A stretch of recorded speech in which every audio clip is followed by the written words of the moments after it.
What if who you think you are isn't actually who you're wired to be? Today, we sat down with Chad Malcolm, and we didn't just talk about human design. We actually ran my chart live on the episode. And I'll be honest, some of what we found definitely threw me. If you've ever felt like you're forcing life instead of flowing with it, you'll want to hear this. Thanks for joining us. Enjoy. Welcome to Microdose the Mind, where tiny doses create monumental shifts.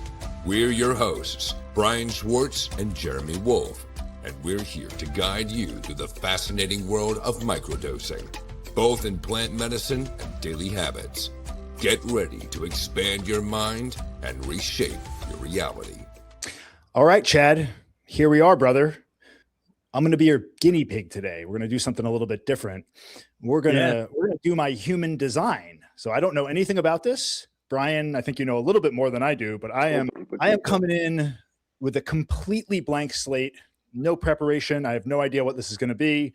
So I will let you, Chad, I'll let you take the stage and guide me through this process, because I'm definitely interested to see what my design looks like.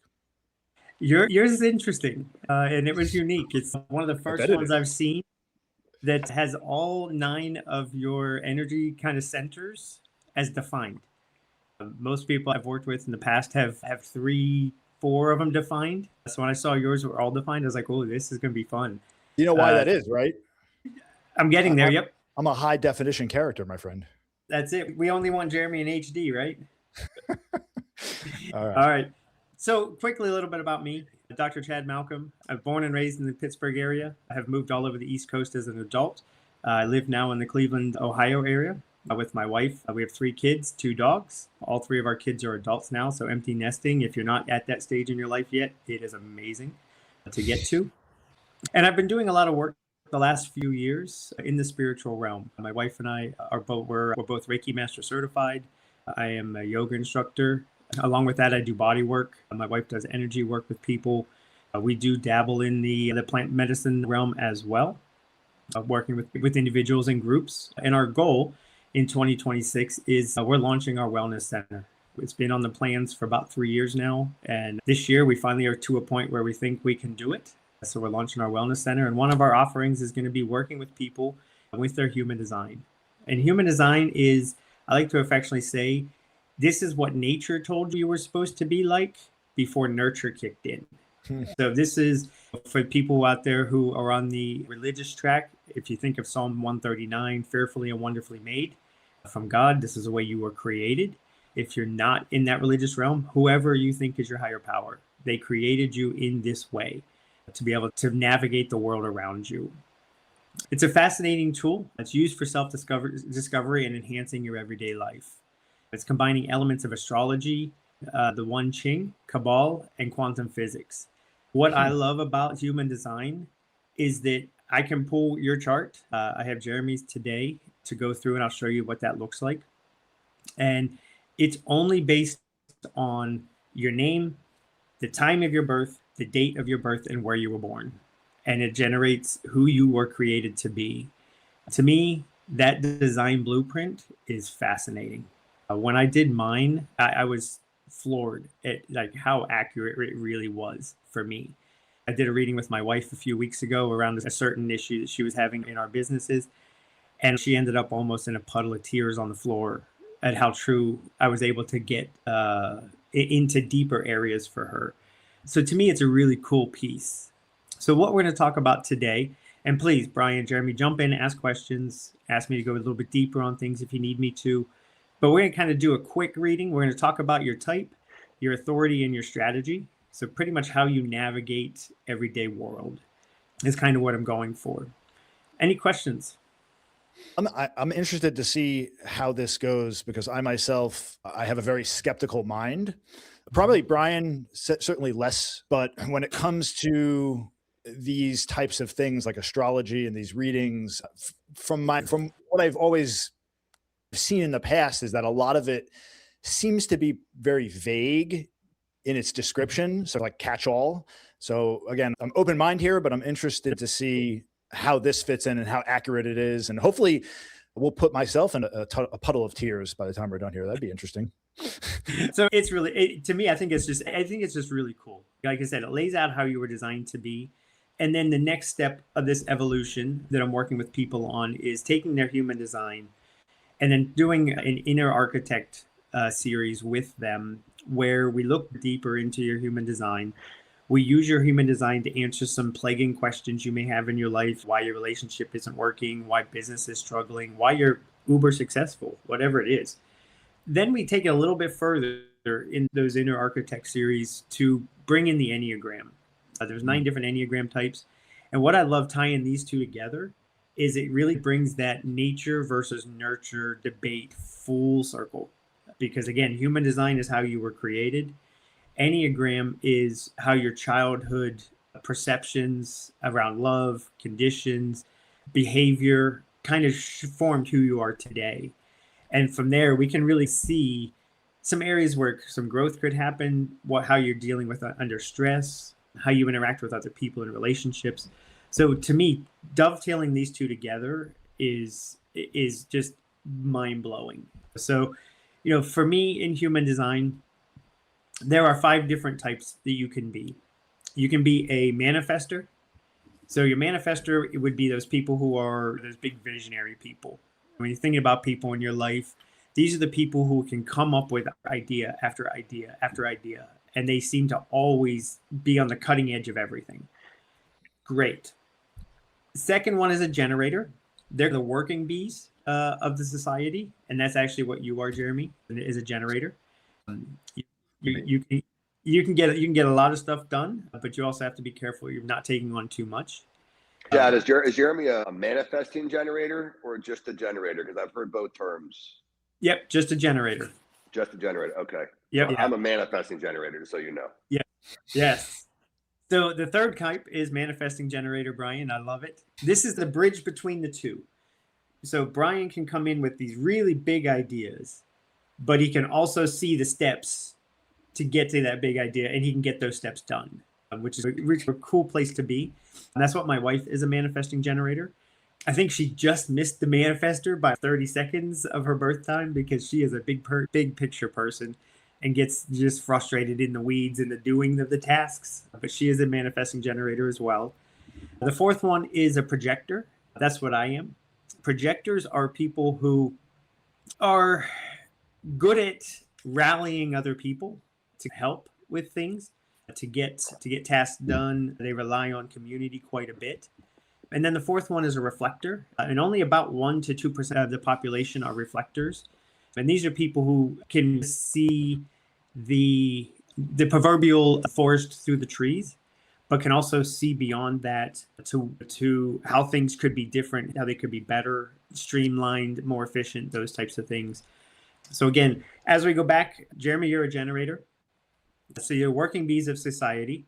Your life force is the cornerstone of society, which is awesome. And I agree with that. After meeting you in some of our classes with the Brotherhood, having dinner with you, having some conversations with you, your energy is what brings people together. I witnessed this firsthand. The tough thing for you as a generator is you usually respond to life as opposed to being an initiator. So we want to be careful of that you're not just waiting for things to happen, that you actually start to think about how you can initiate maybe more in your world. So that's your generator piece. A couple of other things, the basis of it is, again, you are the heartbeat of the world. You're reliable. You have reliable and potent energy. You have the capacity to build, create, and transform. So again, it doesn't stretch too far, I don't think, with your podcast here with Microdose the Mind, the work you do with the Good Neighbor podcast as well. You like to create, you like to build, which is awesome. Again, a caution for you with the generator is we want to wait to respond, but we don't want to wait too long. We don't want to get in the habit of pushing off decisions too far into the future. We don't want to get into letting life run you. So you want to be careful of that in your type. How does that sit with you for the first piece? It's interesting. I would have thought that one of the things that I'd always been good at throughout my life was learning how to do something and then ultimately delegating the task to somebody else so that I didn't have to do it myself. which I think is the more of the fourth type, the not reflector, the projector, right? Yep. So I don't know. Is it supposed to be a one size fits all, catch all? Because it seems like if I'm put in a box of being this generator and that's my design, then when I try to deviate from that, I'm going to be swimming against stream in all my efforts. I'm not going to be aligned with where I'm trying to go. I don't know if that feels 100% right for me. Okay. Yeah, and it may not. It may be. We lost you. We lost your video there, Chad. You disappeared on us. Come back to the light. Stay away from the portal, the tunnel. Come on. It says I'm on my FaceTime camera. We could hear you, but I can't see you. We need to see that beautiful face, my friend. This is, yeah. Oh no. And like that, he's gone. See that? I didn't like the box he put me in, and so we eliminated him from the screen. Look at that. No. My generator, my man. A generator. Let's generate some mass amounts of abundance for us. Oh yeah. What do you think, Brian? While he's getting back on, am I a generator? I would say you are a generator. Yes. Yeah. I think what he said was spot on, and it's interesting that all your energy channels are flowing. I've never heard that either. I know mine are all over the place. What does that mean in real life? We need him to come back on and tell us. I don't know. I'm just, you know how I feel about a lot of this stuff. To be able to take, here it is. Sorry, here you're back, but we can't see you still. We're having a little side conversation here while you figure this out. Yeah, this is weird. Keep working at it.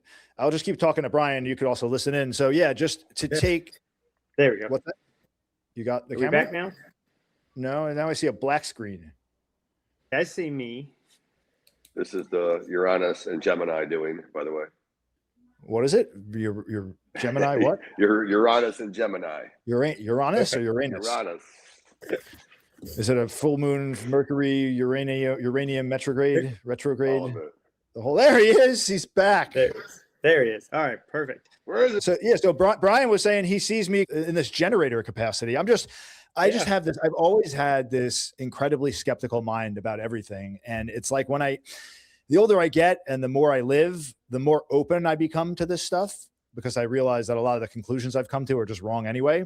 Right. I want to be open, but I get, for lack of a better word, I get triggered sometimes when I hear some of this stuff. It's, we're going to look up these 3 things: your birth date, your time, and the location. And from that, we're going to explain how you were designed. Like immediately my mind's, that doesn't add up. Tell me more about that. How do we go in? So, so I'm open to receive, and I'm all for having my mind changed about all this stuff, but continue down this path because it is very interesting. And Brian knows me very well, and he thinks so far this is a pretty good characterization of this. All right, I still can't see Chad, by the way, on my camera. You can't see him? Oh, I see him, and I'm the one see recording here, so I think okay. I think we're good. I love that, and I love this. I love the skeptical mind, because I would be the same way. When people have done like astrology readings for me or stuff like that, I'm like, all right, come on, now really, you can really tell everything about me just based on the star was in this alignment. But question for you: when you find that you are working on things that are not maybe aligned with your passion, do you run out of energy quickly for it? Oh, of course. That's something I've noticed more so now than ever. When you are one of the things I've noticed is that when you have a clearly defined purpose and vision and a path forward and where you want to go in life, and you organize what you're doing around that, everything becomes effortless. And when you're not aligned, it's like you're swimming upstream at every turn, you're burned of energy. So that I definitely feel, and I definitely see, and I believe in 100%. Yeah, so that's a big part of being a generator, is when you find your passion, you'll have endless energy. I'm trying to think of a great example of one. A generator, a good, I guess, quote unquote, famous generator out there that most people would probably equate, or at least understand, would be Hermione Granger from Harry Potter. That young lady never ran out of energy. She was always on. She was always fired up. She was always going. Whatever was happening, as long as she was doing her Harry Potter stuff, her spells and stuff, she had plenty of energy. When you saw in the movies or in the books, when she was maybe not as aligned, she wasn't as engaged. She kind of backed off and became a secondary character. in that site. So think of that way. And again, as a generator, again, I am all in favor of questioning and pushing. And actually, when I get into your profile a little bit, you just used kind of two words that describe you that are exactly on this paper, which is an investigator and a martyr. And we'll talk about those in just a second. So once we kind of get through your type, again, your generator for you, projector for me, manifesting generator for Brian. And again, Brian, as a manifesting generator, you can see those big picture items, but then you can also get in the weeds and do the tasks to be a worker bee as needed. You're just maybe not as happy in the weeds as you are in the big picture. That sounds accurate.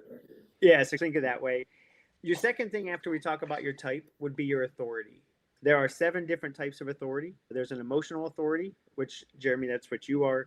There's sacral, splenic, ego, self-projected, which is what I am, and then a mental projector, and then lunar.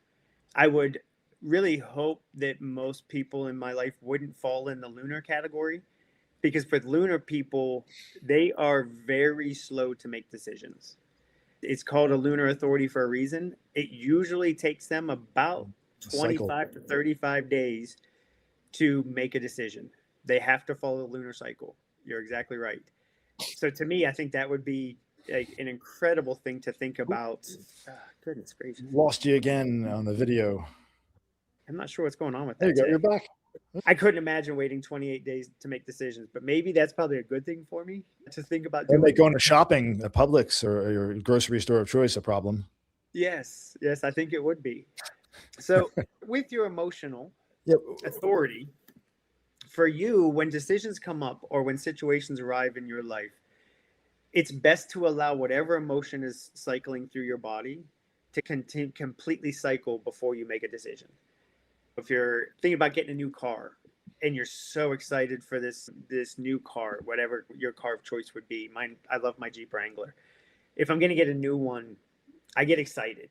All right, I'm going to get, then I get irritated because I have to go to the dealership and deal with a salesperson. I got to play the whole negotiation game. A range of emotions happen in that process. And for me, I can make a quick informed decision as a self-projector. I can weigh out all the pros and cons. I can make a quick decision. I can move on. For an emotional person, you have to really wait for all those emotions to cycle out and subside so that you can be clear and you can make the best decision possible. If you start rushing some of those decisions, there's a lot of regret, I think, that comes in. There's a lot of bigger chance of dissatisfaction in those decisions. It's like on those calls where it's like, I'll explain the offer now, and do you want to buy now? And you have that pressure, and you feel like, I should probably buy, but maybe I shouldn't buy. Oh, you should buy, Chad. Oh, yes. It's sign on the line good. Which is dotted right now. Yes, it's usually best for emotional people to, okay, I have all the information. I'll get back to you in a day or two before making a decision. My son is an emotional authority, and he makes snap decisions all the time. And he usually comes back a week, 2 weeks, 3 weeks, a month later, and like, it was a bad decision. I'm like, yeah, we got to wait for the emotions to run out before we make decisions to help him out a little bit. You want to, again, wait for emotional clarity, but there's a fine line in there of procrastination. You took the words right out of my mouth. I was going to stop you, but I'm going to let you continue. But I want to go back to this because this is an interesting topic. Continue about procrastination, please. Yes. So procrastination is what's going to keep you stuck. So the longer you, I know that sounds like a no-brainer kind of concept that if I'm procrastinating, I'm not moving forward. That means I'm stuck. But for an emotional authority, procrastination really is a tough thing to keep an eye on. That as an emotional person, an emotional authority, you can get stuck in that procrastination loop a lot longer than other people. So you want to make sure that procrastination doesn't become an arch nemesis to you throughout your life. Your emotional authority comes out of your solar plexus. Can we stop there for a second and backtrack and double, triple, quadruple click on this idea of making decisions based upon emotion and then versus procrastination? One of the things that I've noticed, and this kind of actually fits pretty well now that I'm thinking about it, I have always had a hard time making decisions, and that has often led to kicking the can down the road and procrastinating with things. So one of the areas of focus that I've been really trying to get better at is learning how to acknowledge when emotions come up and regulate, right? So instead of letting a trigger hit me with an emotion and chase that rabbit hole and derail my day or years ago, maybe my entire week, right? That's what leads to depression in a lot of cases. I'm very good now at recognizing the emotion when it comes up and being curious about it and just trying to figure out where it's coming from and watching as it unravels and dissolves. So in that context, like, I don't know about checking out on the decision, right? I think to say, oh, I could be emotional, let me take another day to decide. Obviously, not all decisions are created equal, but for many decisions, my goal is to get to a point where I can make a lot of decisions on the spot so that I don't procrastinate, so that I can get more things done. I think we don't get any feedback unless we make decisions. And I'm not talking about like life-changing decisions and things like that, but certain things, like, I want to feel confident in the moment making decisions and knowing in that moment that it might be the right decision, it might be the wrong decision, but I have a framework in place that I could check. And maybe that's one of those boxes, right? Is when I'm going through checking off things, whether or not I can make a decision, right? Is this something that'll be useful for me? Is it something I can afford? Whatever that looks like. Maybe that's one of the boxes to check is, am I making this from an emotional place? And if I am, take a step back and downregulate and try to come back to it. So I've been working on that a lot lately. You know this, Brian, we've talked about it at length. I've been deep in this because what happens when I don't make a decision, I tend to get caught in my head, and that's where the procrastination comes from. And then another thing comes up and you start chasing that. And then before you know it, you're not making any decisions. Yes, very much. So I think a really kind of key point for you to think of is, as an emotional authority, there's really no truth in the present moment for you. So you need to live in the present moment, but then you need to experience it and process it and let the emotions go from it before you make decisions. Is really good kind of thinking piece on it. Brian, how does that sound about Jeremy? It makes sense, and I'm wondering if I'm the same way, because I feel like I may be as well. I do find that the present moment always brings up emotions, and then if I act on those emotions, I can make my life challenging. Whereas if I can regulate myself and let the emotions ride out, then I can make a decision from a grounded, center place. Yeah, I love it. I love it. I like what you said there about the truth. There's no truth in the present moment, because there are so many things that come up in conversations, especially when there is an emotional element to it, where you're so sure that your perception of the situation and your interpretation of what's going on is true at its core. And you're like, I will die on this sword. I know for a fact. And then sure enough, 5-10 minutes later of talking, like, oh shit, I was wrong. Oh, that's one of the reasons why I have an open mind about things, because I know how often I've been wrong and how I'm seeing things in many cases through my own tunnel vision. And it's important to have outside perspectives when it comes to this stuff. Okay. Fantastic. All right. So now the third piece of this, and again, there's way more to it, but giving you the start to it, is your strategy and your profile. So according to your chart, you're a profile 1/3. So a 1/3 profile is a unique blend of investigator. Should I be pulling this up, this thing here? You can, not yet. We'll talk about that in a second. You can go ahead. Yeah, you can put it up. Tell me when. Tell me when. Yeah. Tell me when. So your 1/3 profile, 1 is an investigator, 3 is a martyr. So based on your chart, you have this innate desire to get to the bottom of things that you want to learn. If you're going to be going into a new subject area, or you see a webinar on something, you go and you find out more information about it. You read about it, you learn about it. That way you have a thorough understanding. The martyr comes in when you bring that book learning with what we would say street smarts. The martyr is really taking what you've lived in your life experience and mirroring that and putting it with the investigator, so that you not only have book smarts to talk about something, but you have life experience over here that you weave together to share with people. So that's a really interesting. So I am an investigative martyr? Yes. Okay. Yeah. So again, 2 other words you can always use is scholar and experimenter as well. Again, you find out something, you want to learn about it, then you want to play with it, you want to experience it, you want to share about it based on your experience and the learning. There's a lot of people out there that would either learn or there'd be a lot of people who would experience. And being able to put both of those together is a unique piece for you.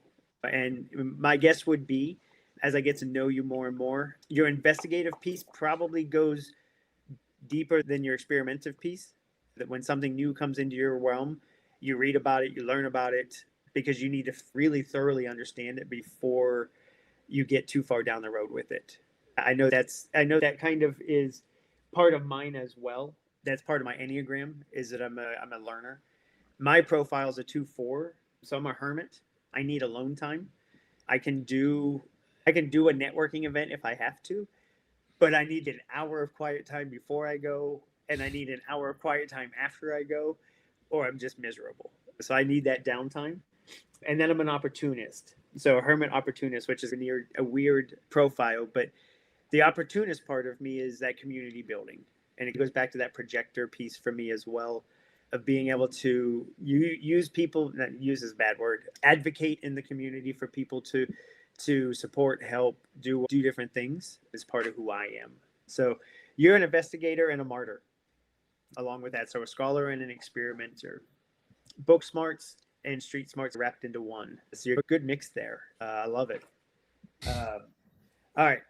Now, if you'd like, you can go ahead and throw your chart up for us and we can take a look at what this looks like. Let's take a look. Let's take a look at my human design chart. All right, what are we looking at, Chad, other than my human design chart specifically? Yes, so this is you. And again, like I said, all of your centers, all the shapes in the middle are colored in. So they're all defined centers for you. Again, it's an odd look. I haven't run into this one before where everything is defined. How can I see this? You can't see it? No. You should be able to see it. I can't see Chad either, though, so that's probably why.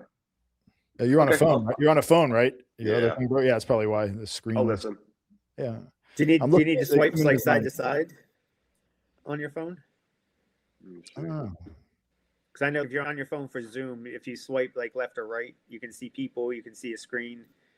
I'm trying to do. Yeah, I don't think it's. I think this is how it's going to. Can you see good. it now, Brian? No worries. This is me next to my design. Hello. Oh, there you go. I love that. Sitting beside my. Yeah, do it like this. Just I'm here, aside my design. Love it. I cover. I'm one of the few unique people in all the 8 billion people on the planet that have all of these things outlined. I'm a very special creature. Continue, Chad. Okay. Tell me how great I am. Yes, without a doubt, you are amazing. So the first thing I always kind of look at is the sacral. So if you're at the very bottom right above your name, that first square is your root chakra, is your root center. The second square above it is your sacral chakra. With that as a defined center for you, you have access to pretty much unlimited energy. Unlimited power. You said energy, not power, right? Okay. Unlimited energy, which means I was thinking of Emperor Palpatine. Yes. Limited power. Or was that Darth Vader that said that? Who was the Emperor? I think it was Emperor. I believe it was Emperor. One of the Emperor. Yeah. Okay. I digress. Continue. No, you're good.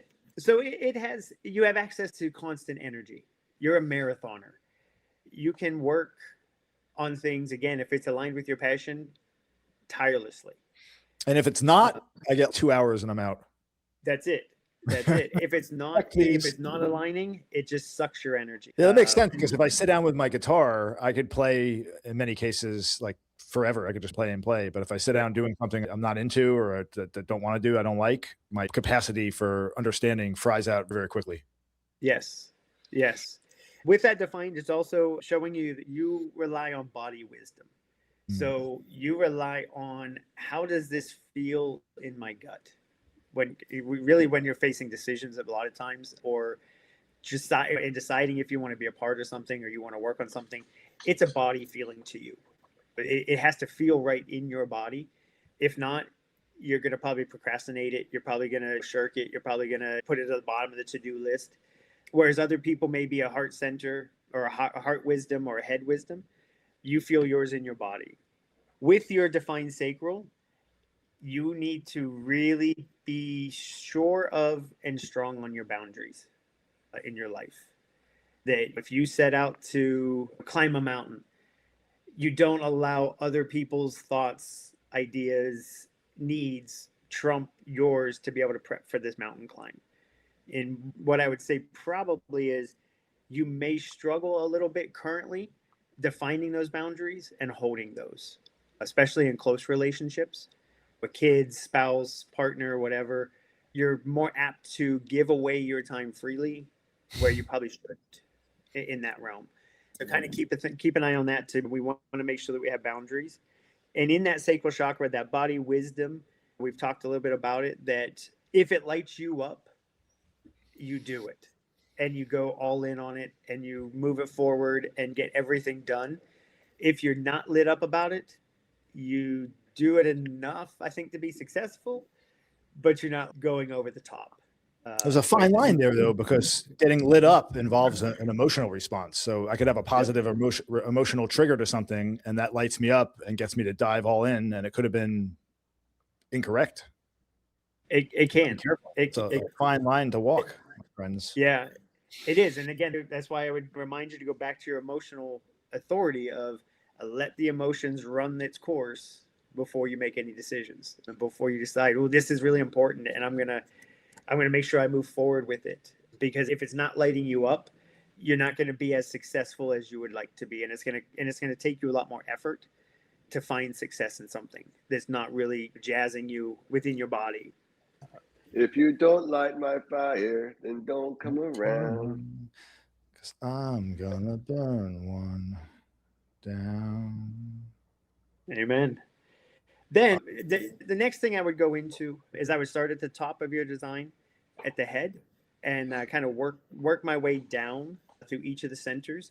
Usually when I do that, I ask the person to come with a kind of a question, something that in their life that's maybe causing them some thoughts, some emotions, some whatever it is. A few weeks ago when I worked with my wife, her question was like, why am I stuck right now? She's had her marketing firm for 15 years. It's basically running smoothly on its own. She wants to move more into this spiritual space, but she's afraid to take that first step. And what I shared with her was her emotion, her authority, I believe, was sacral. And what that kind of inhibits her a little bit in, and what she needs to be cognizant of, is for her, she wants to talk to a lot of people about ideas. Our wellness center, she needs to talk to all of her girlfriends. She's got to talk to all of her family. She's got to talk to her EO, the Entrepreneurs Organization group. She's got and get everybody's opinion before she makes a decision. And what's holding her back a little bit, and what I shared with you the other night, was not only do you want to share that thought process with other people, but because of your design, or her design, she has to wait until everybody she has shared that with understands her vision and, for lack of a better term, agrees with it. Outsourcing certainty. Yeah. And currently, her parents may not be the most on board with this. Her father's a pastor. Some of her friends, I don't know, are quite on board with this. I shared with her, I said, that's kind of why you're stuck, is that you want to build consensus before you make a decision. And she's kind of sat there and stared at me. She's, oh my God, that's exactly how I feel right now.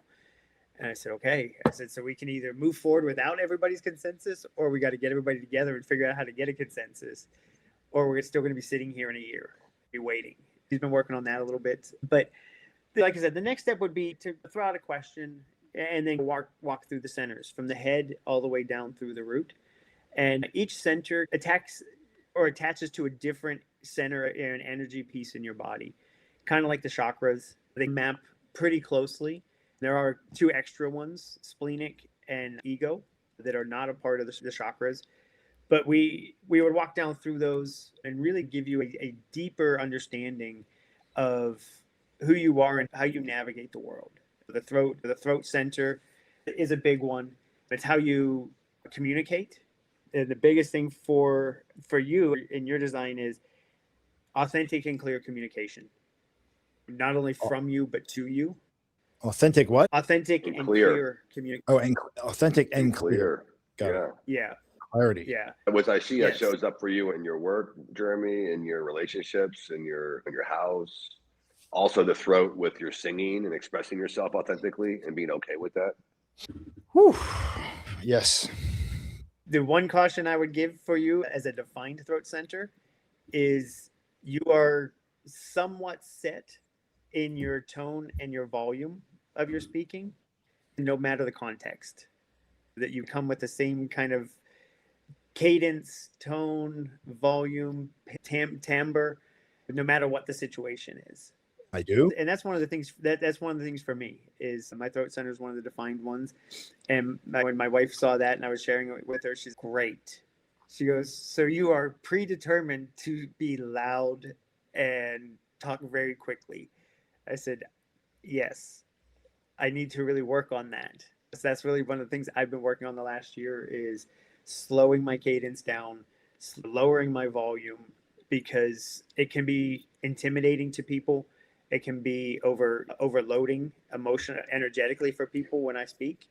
But I also was a school teacher for 20 years of my life, and getting your voice above 33rd graders, you have to be loud every once in a while. So that's what it is for me. The defined ajna, which is your third eye, is great. You really have a set level of belief in your life. You're pretty defined in who you are, and there's that belief center for you. Caution would be don't get too rigid along the way. They still be open to other new ideas, new opportunities, new experiments, new experiences.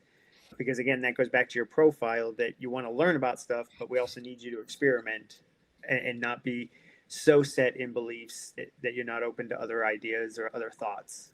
So kind of keep that in mind as well. How's this landing? Is it a little bit less general, or do you want me to go a little more specific for you? Let's see. So I just think we have to be careful, or at least I need to be careful I have a tendency to overanalyze, right? Analysis by paralysis. And when we go into these assessments and we get all this information, okay, I have certain tendencies, that's fine. And it's a lot of things that we went over, and I tend to get overwhelmed by all this. And it's, what do I do with this information? Where do I go from here? What's been useful for me trying to work on all these things has been just small things, right? Developing positive habits and trying to develop positive mindset in my life and things like that, without really getting too in the weeds with all of like, oh, this is the way I am, so I need to be careful about that because of this. There's a lot of moving parts and a lot of variables. So it is a lot for me to kind of take in. And there's been certain points where, like, yeah, that's spot on. Other things where maybe not so much. I'm just questioning kind of, what do I do with all this now, right? For anybody out there that's listening, that maybe some of these parts resonate. So, oh, that's definitely me. What is the course moving forward? How do we, now that we're aware of some of this stuff, what do we do to maximize our output and our well-being and productivity in this world to try to actually maximize helping other people and living a good life and all that kind of stuff? Yeah. That's where I'm at. No, I love that. And trust me, I am much the same way. The analysis by paralysis by analysis piece is very common for me. I love to learn. I love to research. I like to learn about me. One of the things for me when I look at these different pieces is I kind of look at where, I'm trying to think the right way to say this, where my growth opportunity is. Like I shared with about mine being defined throat center, being able to understand how I communicate and how that communication may not work for others. To learn to slow my cadence down, learning to be more clear in my communication. I find it to be clear. I give a direction and I think it's clear, and I get something back that doesn't look anything like what I was thinking. And I was like, oh, I've got to work on that. So that's kind of how I use a lot of these, is to understand how I was made, but really look at, okay, because I was made this way, great. But some of these things are keeping me from living the life I want. So defining the life I would like to live, and then seeing where I can try to work on some of these areas, and consciously trying to slow my cadence down, slow my volume down, being more open to other people's perspectives is a tough one for me. And the biggest one for me on my chart is the ego center. It's where you get willpower. It's where you define self-worth, those types of things. I struggle a lot with unworthiness, unconditional love, those types of things. So realizing that I struggle with those I can try to put myself into positions where I can strengthen that. And that's really, I think, the best way to use these. And that's why I love working with people to go deeper in their human design and deeper into their Enneagram. Because when you tie the two together, you really see how nature wanted you to be, how nurture has created you, or I shouldn't create you, remolded you. I learned from a very early age, and my brother confirmed it when he was here this summer with me, and we were talking through some of this, that there's nothing I can do that's going to be quote unquote good enough for my father. In college, I played ice hockey. We made it to championships. I played 47 out of 60 minutes in the regular game. And then we went to 3 overtimes, of which I played 52 minutes of 60, which is unheard of in hockey. And with 4 minutes to go in the third overtime, they scored to win the game. And when I was on the bench, and the whole ride home, my father just was like, "You should have been out there. Why weren't you out there?" I was like, I needed a break. I had no energy left. And then he would cycle through the entire 6 periods of like mistakes I would make. And it was tough because I love my father and he did coach with us, but he never played hockey. He wasn't a good ice skater himself. And now you're telling me how I should have behaved. So learning that about myself and seeing that has now, as an adult, caused me issues with unworthiness. That I think that really nothing I do is probably good enough. I'm constantly trying to get better. I'm constantly trying to do things differently. I'm constantly trying to gain approval from my wife, from my kids, family, whatever. And now that I understand that about myself, I'm starting to kind of disconnect from that piece of me. I'm starting to not seek the approval of others as much. I'm living my life. My parents would say I've lived my life for me all my life, but I march to the beat of my own drum, they always say. But in the back of my head, I'm always like, yeah, but I can live my life, but you're not going to be happy with it. The best way to put it was three and a half years ago, I just started down the spiritual path with plant medicines. And I called my mom and dad up one night and I said, "Hey, I want to share something with you. This is what I'm choosing to do to heal from some of the traumas I've had in my life and some of the issues I'm struggling with." And I shared that my wife and I started this path, and my mom was like, we know about mushrooms because of the hippies in the 70s, but we don't really know anything about it, blah, blah, blah. And they started on this path of telling me all the reasons why I shouldn't do this and why this is bad and all this other things. And I just cut them off and said, I didn't call to ask for permission. I'm 46 years old at this point. I've done a lot of things in my life that have probably pissed you off, and I'll probably do a lot more. I said, I just wanted to let you know that this is what I was doing. I said, I didn't ask for permission. And my wife, Jennifer, was listening to the phone call, and I got off. She's, I can't believe, A, you called and told your parents this. And she's, B, I can't believe you talked to them that way, because she would never talk that way to her parents. And I was like, well, I was like, maybe we need to talk to our parents more that way. Yeah. So to me, it's good information to look at where you're being held back in life and maybe why you might be being held back, or why you're really successful at something. Yeah. You human design, Steve Jobs, we probably find out real quickly why he was able to create such an empire in Apple based on the way he was created. So that's kind of really what I like to do. What I'd like to offer to your group is I have a QR code that if you guys would like to put it out with a transcript or with the post, I want to offer free readings to any of your people who are listening. They can scan the QR code. They can fill in a form, sign up for a time with me. I'll pull their charts. We'll do a live talk to give them a beginner understanding of their design. And then I do offer after that the Inner Architect series, where we would do 6 sessions together, usually about an hour and a half each session, where we really get into two-way conversation more of where are you at in your life and where are you struggling. What does your human design say about that? How does that tie into what your Enneagram type is? And then we really look at how do you respond under growth? How do you respond under stress? How do you relate to other people in your life?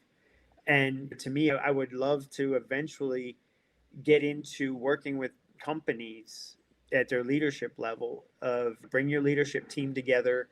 We talk through everybody's design. We talk about everybody's Enneagram, so that as a company, you all can learn how to communicate better. You can understand why people are reacting the way they are under stress and how you can help support them to come out of that stressful situation better, to really enrich that culture that companies really drive today.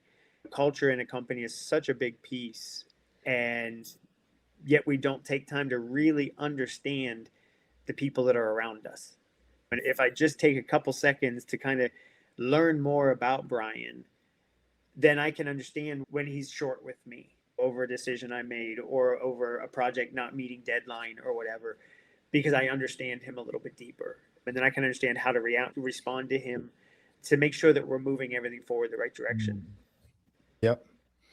Communication is key. Like, most people, I think, want the same things out of life. We all have the same basic human needs. Often we disagree on how to get there, and emotions get involved, and that's where conflict comes from.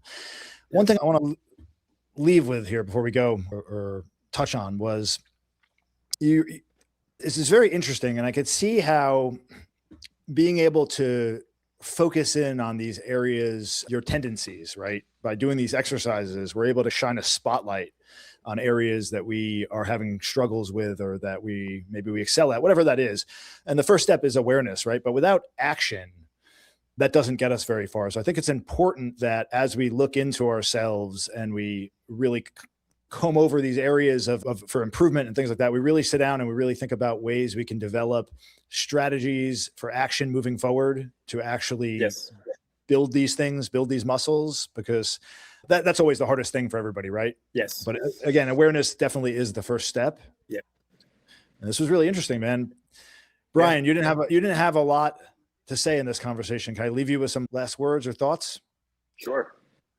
Yeah, no, thank you, Chad. It was challenging. I can't see him. I'm a visual person, so I'm sure if you pull up my design, it helps to be looking at someone in the conversation. But it was all good information. I see the utility in the human design. I've experienced it a little bit in my own life. Once again, I just love all these different tools, right? So it's like whether it's human design or whether it's an astrology birth chart or whether it's plant medicine, we have all these tools that kind of help guide us and show us where we come from.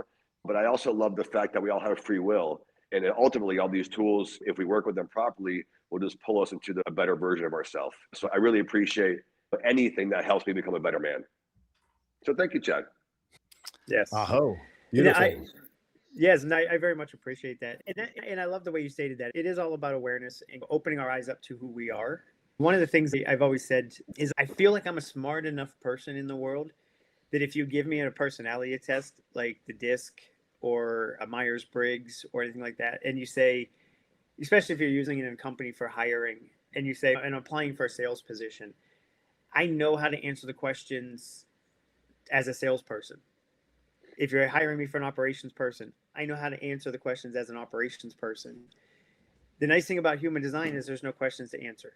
It's based on where you were born, what day, and what time. Enneagram is based on basically up to about age 7 or 8, how your childhood molded you into who you are, that nurture piece.